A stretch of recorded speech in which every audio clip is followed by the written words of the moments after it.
Eu não sei se aí choveu, mas aqui choveu recentemente. E olha, foi uma chuva muito bem-vinda. Depois de um longo período de calor, seca, queimadas e muita fumaça.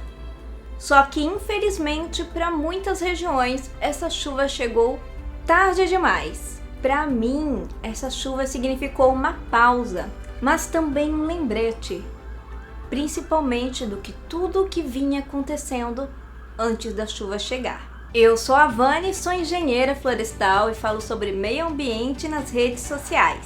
E hoje eu quero compartilhar uma experiência pessoal e falar sobre algo que tem impactado profundamente o Brasil: as queimadas, o desmatamento e como tudo isso está relacionado ao clima e à crise ambiental que nós estamos vivendo. Recentemente, a cidade onde eu moro ficou coberta por fumaça por dias. Respirar se tornou uma tarefa extremamente difícil. Eu, como muitas pessoas, sofri com a má qualidade do ar e o clima seco, ainda mais porque eu tenho uma doença autoimune rara que causa secura crônica. As queimadas, além de impactarem o meio ambiente, também prejudicam a nossa saúde de forma direta. E essa foi a minha realidade e a realidade de milhares de pessoas pelo país. Essa cena parece retirada de um filme apocalíptico, mas essa cena é real. O Pantanal já perdeu uma área significativa do seu bioma para o fogo. A Amazônia, pelo segundo ano consecutivo, teve secas fortíssimas, com muitas queimadas. A fumaça chegou a cobrir 60% do território nacional. Vocês têm noção disso? Em algumas cidades a chuva veio com fuligem de tanta poluição que tinha no ar. Um relatório do MAP Biomas trouxe que uma área equivalente ao estado de Roraima foi queimada no Brasil em 2024. E calma que eu tenho outro dado triste para dar. De 2023 para 2024, contando só os primeiros 9 meses de 2024, aumentou em 150% a área queimada na Amazônia. Estamos vendo o Pantanal, que é o menor bioma brasileiro, perder as suas características naturais. Porque uma das coisas que acontece é que a vegetação não consegue se recuperar, porque ela não tem tempo hábil para isso. Porque aí vem um clima seco, vem queimada e vem queimada de novo e vem queimada de novo, e o ambiente não consegue se reestabelecer. Esse é um bioma que ele tem uma característica muito interessante. Ele tem algo chamado pulsos de inundação, que é o período de cheias, que ele vai alagar tudo, e o período de seca, que ele vai recolher essa água. Tem locais que não está mais tendo essas cheias do Pantanal, que está ficando permanentemente seco,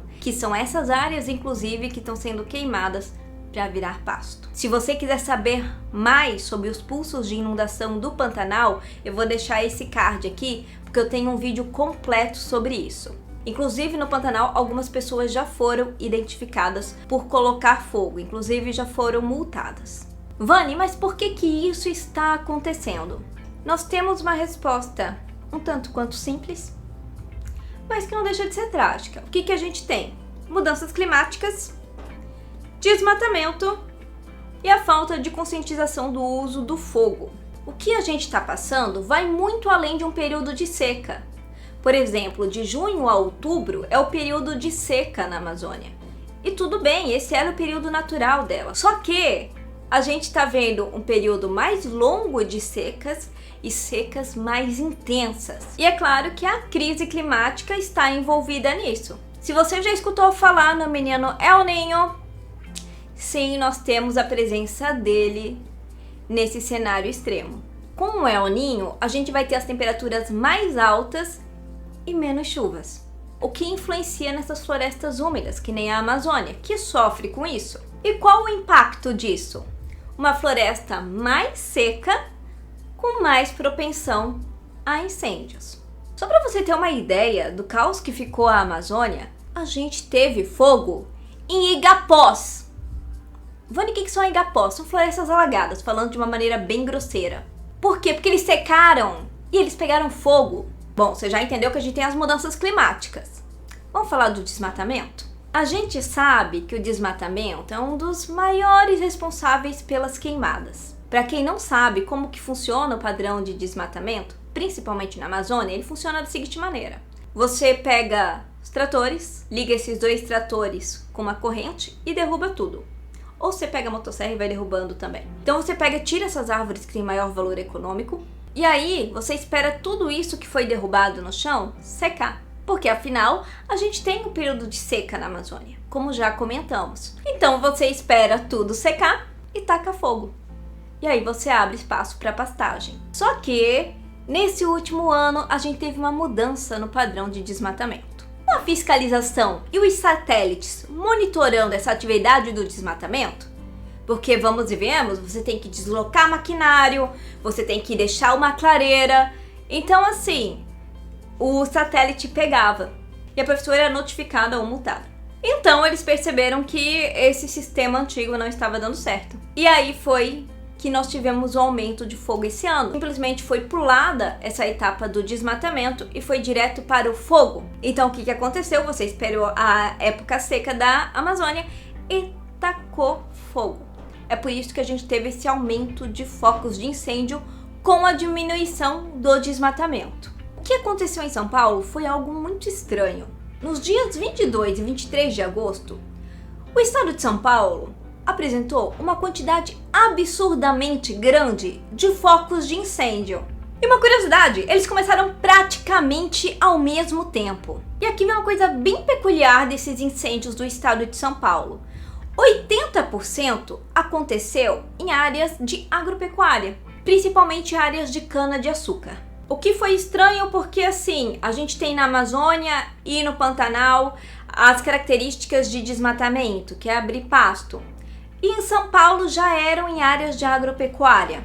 Isso levantou suspeitas e já estão sendo conduzidas investigações para esclarecer o que aconteceu de fato. Em São Paulo, a gente estava em um período muito seco mesmo. Não é época de incêndio natural. Vânia, mas como assim? A gente estava no período de seca e não é o período que ocorre incêndio natural? Então quando que ocorre incêndio natural? Vou te explicar. O fogo na natureza, ele ocorre através de raios. Vamos pegar, por exemplo, o Cerrado, que é o nosso bioma do fogo no Brasil. A gente tinha um período de seca. Quem já foi no Cerrado brasileiro sabe que ele fica todo seco mesmo, a vegetação. Mas quando que acontecia o incêndio natural lá? Na época de chuva, porque tinha período de seca, e aí vinha, principalmente a primavera, vinha as chuvas e vinha aqueles raios, e aí pegava fogo nessa vegetação. Só que em seguida, esse incêndio era apagado, porque em seguida ia vir a chuva. Então vocês entendem que o período de incêndio florestal está ligado ao período de chuvas? O período de fogo ele vai acontecer um pouquinho antes das chuvas, mas vai ser nesse período. Não vai ter um intervalo grande entre os incêndios e as chuvas. E o que está acontecendo? A gente está tendo fogo no período seco, sem raios. Então não tem chuva para apagar esse incêndio, que é o que a gente está vendo aí, os danos de grandes proporções em vários biomas brasileiros. Então esse fogo que a gente está vendo está errado, ele está acontecendo no período seco, sem vir a chuva em seguida, como ocorre naturalmente. Por isso que a gente está vendo vários focos de incêndio sem controle, porque não veio a chuva para equilibrar, então esse fogo ele só vai queimando e vai destruindo, infelizmente. A gente viu várias cenas tristes de animais sendo resgatados, a gente viu cenas tristes do bioma, da vegetação, da flora sendo queimado e gente até perdendo as suas casas por causa do fogo, que é muito triste. Se esse fogo não é natural, então, gente, sim, esse fogo ele é de origem humana, seja intencional ou não. O que mais tem causado incêndios florestais é o manejo do fogo feito de maneira incorreta. Para quem não sabe, a gente tem o manejo do fogo que ele é muito tradicional no Brasil e em várias regiões da América do Sul. Então aqui a gente tem que falar em educação, porque é algo cultural que precisa ser revisto, ou no mínimo tem que dar orientações. Porque esse manejo do fogo feito em uma época de seca é a receita perfeita para um desastre. A gente tem que educar. E por que eu falo educar? Porque esse manejo do fogo ele não é proibido, mas se ele não é proibido, ele precisa ter uma orientação correta, ele precisa ser feito da maneira correta. Porque, de novo, foi o manejo do fogo que causou diversos incêndios florestais. Mas não tô falando que todo mundo é inocente, viu? Tem muita gente que colocou fogo sim de má fé, sabendo que o período era um período seco, já esperando o quê? Queimar tudo pra virar pasto. Por que eu falo tanto em virar pasto? Porque essa é a principal causa de desmatamento e de queimadas. É transformar uma área em pasto. E essa questão do manejo do fogo eu acho muito importante. Porque se você não consegue impedir, então alguma maneira tem que ter de educar. Porque a gente não pode ver os nossos biomas sendo destruídos dessa maneira.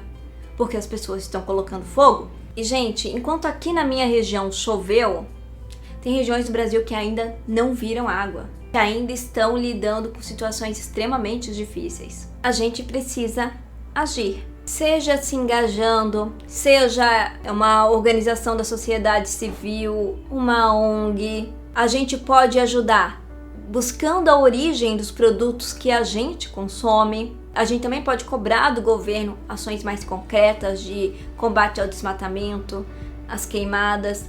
A gente tem vários caminhos, tá? O que a gente não pode é perder a esperança. Se você assistiu esse vídeo até aqui, eu quero que você escreva raio no comentário só para eu saber quem assistiu esse vídeo até ao final. Se você achou esse conteúdo interessante, compartilha para alguém que possa gostar. A gente se vê no próximo vídeo. Tchau, tchau!